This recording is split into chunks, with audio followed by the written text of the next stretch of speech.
Welcome to the Banker Lamp. Please enjoy the video. You start by verifying power and safety.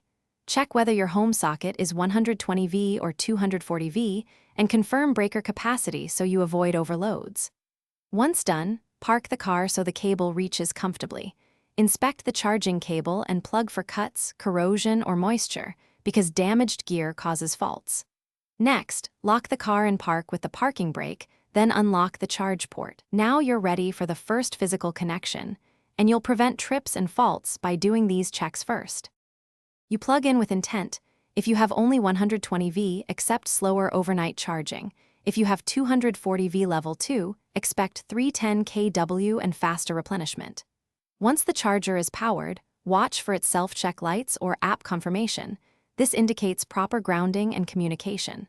Then insert the connector firmly into the car until it clicks. Your car and charger will negotiate charging current. After that, set charge limits or departure time in the car or app. Because smart scheduling saves money, you complete charging by stopping through the car or app, making sure indicator lights show charging stopped before you unplug.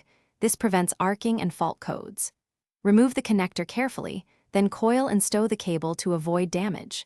Check the session summary for kWh and time to track efficiency and spot anomalies. If something goes wrong, an error light or no charge, first reset the breaker, then try a different outlet or restart the charger app. If the error code persists, contact a certified electrician or installer for diagnostics. Thanks for watching. If this was helpful, leave a like and consider subscribing. See you next time.